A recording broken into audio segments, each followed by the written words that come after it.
আজ রাতে পশ্চিমবঙ্গের বেশ কিছু অঞ্চল জুড়ে এবং বাংলাদেশের দক্ষিণ উপকূলীয় অঞ্চলে ধেয়ে আসছে প্রচণ্ড বজ্র বিদ্যুৎ সহ ঝড় বৃষ্টি।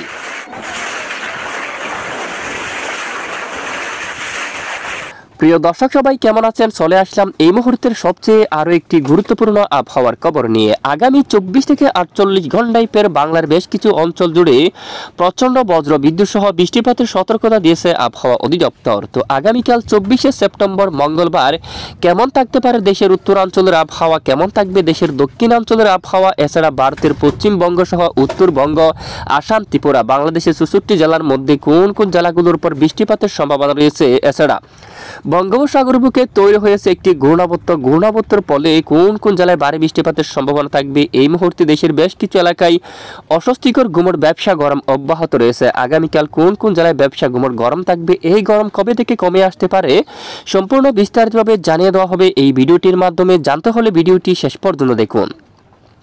আর ভালো লাগলে একটি লাইক করুন। সবার আগে গুরুত্বপূর্ণ আবহাওয়ার খবর পেতে চ্যানেলটি সাবস্ক্রাইব করে পাশের বেল বাটনে ক্লিক করে রাখুন। ভিডিওটি আপনি কোন জেলা থেকে সরাসরি লাইভ দেখছেন কমেন্ট করে জানিয়ে দিন।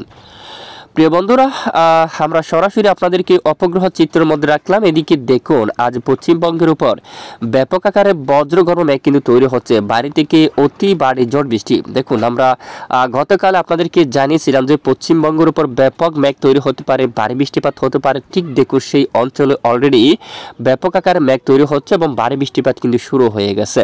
বর্ধমান অঞ্চলে দেখুন ব্যাপক মেঘ এবং বৃষ্টিপাত, সাথে এই যে কাতুয়া অঞ্চল এবং দুর্গাপুর অঞ্চল, বাঁকুড়া অঞ্চল, তারপর এদিকে পুরুলিয়া থেকে শুরু করে আশেপাশে সবটুকু অঞ্চলে ব্যাপক আকারে বৃষ্টিপাত কিন্তু দেখা যাচ্ছে। দেখুন পুরুলিয়ার দিকে এবং এই যে হুরা, তারপর কাতরা, এদিকে দেখুন সবটুকু এলাকায়, এবং এদিকে দেখুন একদম এই যে বেলদা থেকে শুরু করে এখানে সবটুকু অঞ্চলে চাকুলিয়া, যে ঝাড়গ্রাম, এখানে বেশিরভাগ এলাকায় ব্যাপক বজ্রগর্ভ মেঘ হচ্ছে, ভারী থেকে অতি ভারী বৃষ্টিপাতের সম্ভাবনা রয়েছে।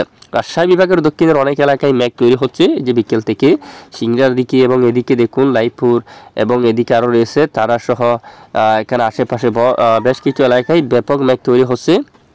রাতে রাজশাহী বিভাগের এখানে অনেক এলাকায় বৃষ্টিপাত থাকতে পারে, বাকি এলাকায় আকাশ মেঘাচ্ছন্ন হয়ে যাওয়ার সম্ভাবনা। উত্তরবঙ্গের যে আপডেট রয়েছে, এদিকে দেখুন শিলিমারি অঞ্চলের দিকে রংপুর এবং লালমনিরহাটে যে আশেপাশে এলাকায় প্রচণ্ড আকাশ মেঘাচ্ছন্ন, সাথে বজ্রগর্ভ মেঘ তৈরি হচ্ছে কিছু কিছু এলাকায়, এখানে বিক্ষিপ্ত বৃষ্টিপাত থাকার সম্ভাবনা রয়েছে। একদম উত্তরবঙ্গের উপর চিলং অথবা এদিকে দেখুন আরও উত্তরে ব্যাপক গুয়াহাটি বুকু, এখানে ব্যাপক বজ্র মেঘ তৈরি হচ্ছে, সাথে মাঝারি থেকে ভারী বৃষ্টিপাত থাকার সম্ভাবনা। দেশের পূর্ব অঞ্চলে প্রায় আকাশ পরিষ্কার রয়েছে, বৃষ্টির সম্ভাবনা নেই, তবে একদম দক্ষিণ উপকূলীয় অঞ্চলে ব্যাপক মেঘ তৈরি হচ্ছে, ভারী থেকে অতি ভারী বৃষ্টিপাত থাকার সম্ভাবনা রয়েছে। বিশেষ করে একদম দক্ষিণ পূর্ব যে কক্সবাজার উপকূলীয় অঞ্চল জুড়ে টেকনাফ থেকে শুরু করে আশেপাশে অঞ্চলে পাহাড়ি এলাকা লামা, আলিখোনা, থানচি বিকেল থেকে মাঝারি থেকে ভারী বৃষ্টিপাত শুরু হয়। এদিকে ঈদগাহ এবং এদিকে মহিষকালী, বদরকালী, চুয়ারপাড়ি, চকরিয়া, কক্সবাজার, কুতুবদিয়া, এখানে বজ্র বিদ্যুৎ সহ বৃষ্টিপাতের সম্ভাবনা রয়েছে। সাতকানিয়া থেকে শুরু করে আশেপাশে সকল জেলায় এদিকে মাঝারি থেকে ভারী বৃষ্টিপাতের সম্ভাবনা, এবং পরবর্তীতে মেঘের শক্তিমাত্রা বৃদ্ধি পেলে চট্টগ্রাম বিভাগের দক্ষিণের অনেক এলাকায় বজ্র বিদ্যুৎ সহ বৃষ্টিপাতের সম্ভাবনা থাকবে। পাশাপাশি সন্দ্বীপ, হাতিয়া এই অঞ্চলে বৃষ্টিপাত থাকার সম্ভাবনা কিন্তু রয়েছে।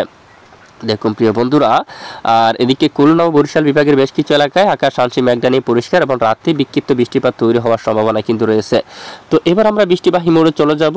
আগামী 24 ঘন্টায় কোন কোন জেলার উপর বৃষ্টিপাতের সতর্কতা রয়েছে তা আমরা দেখব। ইতিমধ্যে বৃষ্টির মোড় আমরা অবস্থা করলাম যে আজ রাতে যে ব্যাপক বৃষ্টিপাত, এই যে তার আপডেট কিন্তু উঠে আসছে। বর্ধমান অঞ্চল দেখুন, তারপর কোতলপুর, এদিকে আরামবাগের দিকে এবং বিশনপুর সহ দেখুন সোনামুখী এই এলাকার দিকে, গোসাকারা, বোলপুর এবং কাতুয়া এই অঞ্চলে, শিউরি, তারপর রামপুরহাট অঞ্চল এবং দেখুন বেলডাঙ্গা এদিকে, তারপর এখানে ব্রাহ্মণপুর এবং এখানে দমকাল থেকে শুরু করে করিমপুর, মেহেরপুর, সকল জেলায় ব্যাপক আকারে বৃষ্টিপাত থাকার সম্ভাবনা। এখানে সকল জেলায় মাঝারি থেকে প্রবল বেগে বজ্র বিদ্যুৎ সহ বৃষ্টিপাত থাকার সম্ভাবনা কিন্তু রয়েছে। পাশাপাশি আগামী 24 ঘন্টায় দেখুন উত্তরাঞ্চলে বৃষ্টির মাত্রা বৃদ্ধি পেতে পারে, ব্যাপক মেঘ তৈরি হতে পারে, বাড়ি থেকে অতি ভারী বৃষ্টিপাত তৈরি হতে পারে। সিলেট অঞ্চলে মৌলভীবাজারের দিকে বৃষ্টিপাতের সম্ভাবনা থাকছে, কিশোরগঞ্জ এবং লাখাই, মাদান, ময়মনসিংহ, বাগমারা, বিশনবাপুর, এ হচ্ছে আগামী 24 ঘন্টার মধ্যে এই এলাকায় বৃষ্টিপাতের সম্ভাবনা কিন্তু থাকছে। এখানে দেখুন আরও কোন কোন অঞ্চল রয়েছে, এখানে নলিতা বাহার এই দালু অঞ্চল, ফুলপুরে হচ্ছে ময়মনসিংহ বিভাগের এই অঞ্চলে তারপর জামালপুরের দিকে, তারপর এদিকে দেখুন এদিকে বাহাদুরবাদ এই এলাকায়, রাজীবপুরে যে গাইবান্ধা এলাকা, এখানে বৃষ্টিপাতের সম্ভাবনা রয়েছে এবং পীরগঞ্জের দিকে ব্যাপক বজ্রসহ বৃষ্টিপাতের সম্ভাবনা। শিলিমারি, তারপর এদিকে দেখুন এই যে বিরামপুর অঞ্চলে, তারপর এদিকে রংপুর এদিকে বৃষ্টিপাত থাকার সম্ভাবনা। সাইদপুর অঞ্চলে জলঢাকা, তারপর লালমনিরহাট এবং এদিকে দিনহাটা এবং শীতলকুচি সহ এখানে ডুবুরি, উত্তরবঙ্গের অনেক এলাকায় ব্যাপক বজ্রসহ বৃষ্টিপাত থাকার সম্ভাবনা রয়েছে আগামী 24 ঘন্টায়। সারাদিন আমরা লাইভ ট্রেক করে যাচ্ছি, যে লাইভ ট্রেক করছি। তো এদিকে দক্ষিণ উপকূলীয় অঞ্চলে যে দমকা বাতাস বা আকাশ মেঘাচ্ছন্ন হতে পারে, সাথে বৃষ্টির মাত্রা ধীরে ধীরে বাড়তে পারে। 24 এবং 25 তারিখ নাগাদ দক্ষিণ উপকূলীয় অঞ্চলেও মাঝারি থেকে ভারী বৃষ্টিপাতের সম্ভাবনা থাকবে। লালমনিরহাট, কলাপাড়া, সন্দ্বীপ এবং হাতিয়া এই অঞ্চলে, বরিশাল বিভাগের দক্ষিণের অনেক এলাকায় এবং চট্টগ্রাম বিভাগেরও অনেক এলাকায় এখানে বৃষ্টিপাত থাকার সম্ভাবনা, মাঝারি থেকে ভারী বৃষ্টিপাত থাকার সম্ভাবনা দেখুন আপনারা। এবং সিলেট বিভাগের উপর বজ্র বিদ্যুৎ সহ বৃষ্টিপাত থাকার সম্ভাবনা কিন্তু দেখা যাচ্ছে। তো বিশেষ করে আগামী 24 তারিখ নাগাদ দক্ষিণ উপকূলীয় অঞ্চলে বৃষ্টিপাত থাকতে পারে। মঠবাড়িয়া সহ পিরোজপুর, বরিশাল, এদিকে মতিরহাট ও লালমোহন, সন্দ্বীপ, হাতিয়া, ফটিকছড়ি উপজেলা সহ আশেপাশে অনেক এলাকায় এখানে বৃষ্টিপাত থাকতে পারে। এবং হালদিয়া পশ্চিমবঙ্গের এখানে দক্ষিণে গঙ্গাসাগর, হালদিয়া, জলছাড়া, উড়িষ্যা, খড়গপুর, কোলাঘাট এই এলাকার দিকেও মাঝারি থেকে ভারী বৃষ্টিপাত থাকার সম্ভাবনা। এবং দেখুন আগামী 24 এবং 25 তারিখ নাগাদ এখানে অনেক এলাকায় মাঝারি থেকে ভারী বৃষ্টিপাত থাকার সম্ভাবনা রয়েছে বাংলাদেশের বেশ কিছু এলাকা। এবং ঢাকা বিভাগের উপরও দেখুন আগামী এই যে বুধবার এবং বৃহস্পতিবার নাগাদ নাগারপুর, সিরাজগঞ্জ, সিংড়া, রাজশাহী এবং বগুড়া এবং এদিকে দেখুন গোড়ারঘাট, রাজীবপুর, গাইবান্ধা এখানে বেশিরভাগ এলাকায় মাঝারি থেকে ভারী বৃষ্টিপাত থাকার সম্ভাবনা কিন্তু রয়েছে। পাশাপাশি আমরা এই মুহূর্তে একটু বৃষ্টির পরিমাণ মোড় অবস্থান করলাম। এখানে দেখুন পরের 3 দিনে বৃষ্টিপাতের সম্ভাবনা বেশি। এখানে দেখুন এখানে দক্ষিণের বেশ কিছু অঞ্চল, লালমোহন এই এলাকার দিকে পরের 3 দিনে ভারী বৃষ্টিপাতের সম্ভাবনা এবং হাতিয়ার দিকে, সরপেশন এই অঞ্চলে, এছাড়া এদিকে দেখুন বুরহানুদ্দিন, বোলা সহ আশেপাশে এই সবটুকু এলাকায় দেখুন কি পরিমাণ বৃষ্টিপাত থাকতে পারে, প্রায় 115, 16, 17 এরকম বৃষ্টিপাত থাকার সম্ভাবনা রয়েছে। পাশাপাশি উত্তরবঙ্গের এদিকে বৃষ্টিপাত থাকার সম্ভাবনা রয়েছে প্রায় 100 মিলিমিটার উপরে। কেন্দুয়া, নেত্রকোনা, ফুলপুর অঞ্চল, নালিতাবাড়ি, বাগমারা অঞ্চল, পেনারবাগ, বিশনবাপুর, চাতকবাজার, সিলেট এবং এদিকে জগন্নাথপুর, ইটনা সহ এদিকে অনেক এলাকায়, ডালু অঞ্চল থেকে শুরু করে রাজীবপুর, শিলিমারি অঞ্চল এই সবটুকু এলাকায়, লালমনিরহাট, দিনহাটা এবং উত্তরবঙ্গের উপর শীতলকুচি, জলঢাকা এবং দেবীগঞ্জ, পঞ্চগড় সহ জলপাইগুড়ি উত্তরবঙ্গের অনেক এলাকায় মাঝারি থেকে ভারী বৃষ্টিপাত থাকার সম্ভাবনা কিন্তু দেখা যাচ্ছে। দেখুন এখানে বেশ কিছু এলাকায় মাঝারি থেকে ভারী বৃষ্টিপাত থাকার সম্ভাবনা কিন্তু দেখা যাচ্ছে। তো এবার একটু আমরা দেখবো ইউরোপিয়ান মডেল থেকে কি আপডেট দেওয়া হলো। আবহাওয়ার ইউরোপিয়ান মডেলের আপডেট আমরা চলে যাচ্ছি ইতিমধ্যে। তো এখানে বৃষ্টিপাতের সতর্কতা দেওয়া হলো।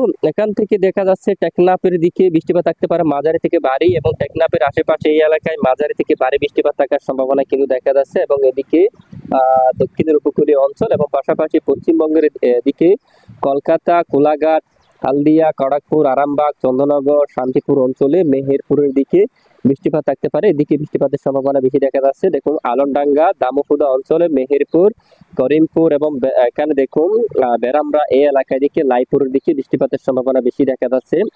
একদম উত্তরবঙ্গের উপর ঠাকুরগাঁও, পঞ্চগড়ের দিকে, কোচবিহার এদিকে ভারী বৃষ্টিপাতের সম্ভাবনা দেখা যাচ্ছে। বৌদা এবং দেবীগঞ্জ, জলঢাকা, শীতলকুচি, দিনহাটা, কোচবিহার, আলিপুরদুয়ার, শ্রীরামপুর এদিকে দেখুন ধূপগুড়ির উপর এখানে মাঝারি থেকে ভারী বৃষ্টিপাতের সতর্কতা দিয়েছে আবহাওয়ার ইউরোপিয়ান মডেলগুলো।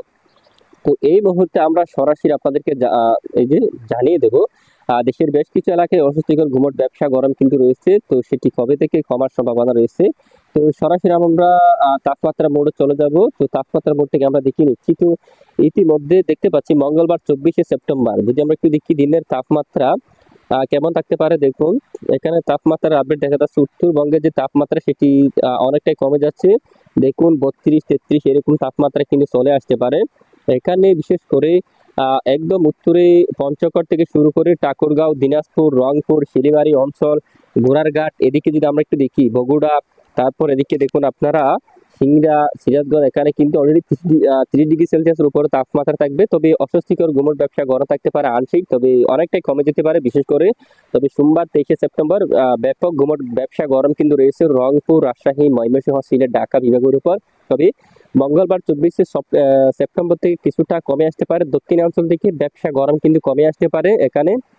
এবং আগামী 25 সেপ্টেম্বর থেকে খুলনা, বরিশাল এবং চট্টগ্রাম বিভাগ থেকে ব্যবসা গুমট গরম একদম কমে যেতে পারে এবং ঢাকা সহ ময়মনসিংহ এখানে বাংলাদেশের বেশ কিছু অঞ্চল থেকে ব্যবসা গরমটি কিন্তু অনেকটাই কমে যাওয়ার সম্ভাবনা কিন্তু রয়েছে এবং আগামী 24-25 তারিখ নাগাদ দেশের বেশিরভাগ এলাকায় মাঝারি থেকে ভারী বৃষ্টিপাতে কিন্তু থাকার সম্ভাবনা রয়েছে। এছাড়া বঙ্গোপসাগরে উত্তাল থাকতে পারে, কিছুটা দমকা ঝড়ো বাতাস কিন্তু বইতে পারে এই যে আগামী মঙ্গলবার 24 সেপ্টেম্বর নাগাদও কিছুটা ঝড়ো বাতাস কিন্তু থাকতে পারে দক্ষিণ উপকূলীয় অঞ্চল জুড়ে, এদিকে টেকনাফের দিকে বা মহেশখালীর দিকে এবং সমুদ্র অঞ্চল দিয়ে এইদিকে কিন্তু কিছুটা দমকা বাতাস থাকার সম্ভাবনা কিন্তু রয়েছে মহেশখালী বা এদিকে সমুদ্র অঞ্চলের দিকে এবং লালমোহন, বরিশাল, মতিরহাট, ফরিদগঞ্জ এদিকে বরিশাল বিভাগের উপর দিয়া ঠিক এই যে চট্টগ্রাম বিভাগের একটু এই যে পশ্চিমের উপকূলীয় এই অঞ্চল দিয়ে সন্দ্বীপ এবং হাতিয়া অঞ্চল দিয়ে এখানে ঘন্টায় 50 বা এই যে 40 কিলোমিটার পর্যন্ত ঝড়ো বাতাস থাকার সম্ভাবনা কিন্তু রয়েছে, দমকা বাতাস থাকতে পারে এবং সমুদ্র কিন্তু উত্তাল থাকতে পারে। তো ছোট ছোট মাছ ধরা নকআউট ট্রলার গুলো একটু উপকূলের কাছাকাছি সাবধানে চলাচল করলে অনেকটাই ভালো হবে। তো যাই হোক, এ হচ্ছে আজকের আবহাওয়ার গুরুত্বপূর্ণ আপডেট। এটুকু সঙ্গে থাকার জন্য অসংখ্য ধন্যবাদ।